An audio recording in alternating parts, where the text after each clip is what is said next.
তুমি যদি মনে করো আমি বুঝি নাই, হুজুর আমি সহজ সরল মানুষ, সাধারণ মানুষ, আমি বুঝি নাই, না রে ভাইয়া, খোদার কসম, না বুঝলেও মৃত্যু হবে, না বুঝলেও মরে যাইতে হবে। বলে আমি বুঝি নাই হুজুর, আমি খেয়াল করি নাই, বিষয়টা এত সিরিয়াস আমি মনে করি নাই, কবরের আযাব যে এমন ভয়ানক আমি এটা ভাবতে পারি নাই। এত কথা বললে, সুপণ্ডিতি কথা বললে মৃত্যু কি থামানো যাবে? কবরের আযাব কি বন্ধ হয়ে যাবে? না না না না।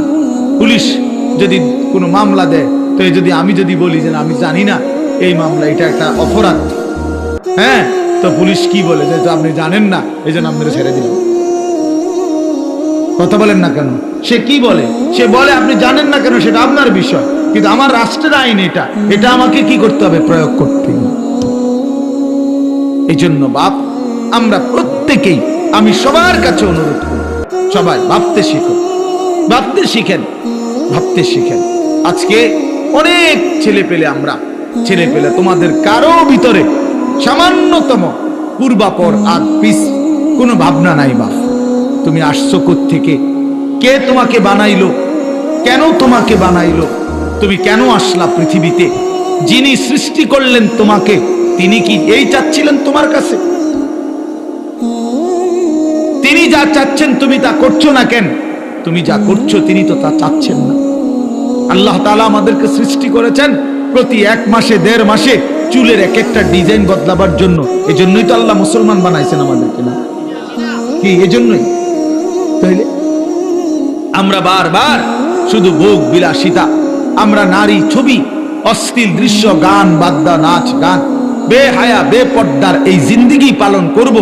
আমাদের মেয়েরা পর্দা করবে না, আমাদের বিবিরা পর্দা করবে না, আমাদের ছেলেরা কোনোদিন নামাজ পড়বে না, আমাদের বাবারা বিড়ি সিগারেট খাবে, আমাদের বাবারা চা দোকানে আড্ডা দিবে, কথায় কথায় গালিগালাজ করবে, ওজনে কম দিবে, মিথ্যা বলবে, হারাম রোজগার করবে। এই জন্য আমাদের পৃথিবীতে আসা, আমরা এই জন্যই মুসলমান। তাই তাইলে এটা কে ভাববে? ইসলাম তাইলে কার জন্য? কোরআন তাইলে কার জন্য নাজিল হইল? কেউ যদি আমরা কোরআন পালন না করি, না মানি, তো আল্লাহর কোরআন কার জন্য নাজিল হইল? নবী সাল্লাল্লাহু আলাইহি সাল্লামকে যদি আমাদেরও পছন্দ না হয়, তাহলে নবীজি কার জন্য আসলেন? কার জন্য তিনি রক্ত ঝরাইলেন? কার জন্য তিনি দায়েফে রক্ত ঝরালেন? কার জন্য তিনি পেটে 2টা পাথর বাঁধলেন ক্ষুধার কষ্টে?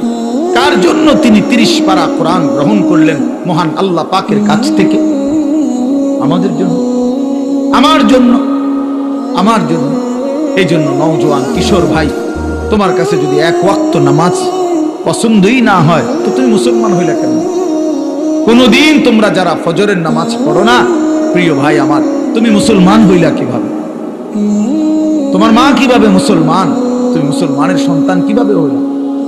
প্রিয় ভাই শুনো মিয়া, আল্লাহর নবী বলছেন গান শুনে মজা মারা সাদ এরকম করে, আরে ডোলের লরের এমন করে তাল দেয়, ঠ্যাঙালগি দেয়, আরে করছে কিরে, কইলু কিরে, এই যে এগুলা কি মানে? কি মজা নিচ্ছে? কি নিতেছে বলেন? স্বাদ নিতেছে। আল্লাহর নবী বলছে ওয়াতালাদ্দুদু বিহা, গান শুনে এই মজা পাওয়া এটা কুফর।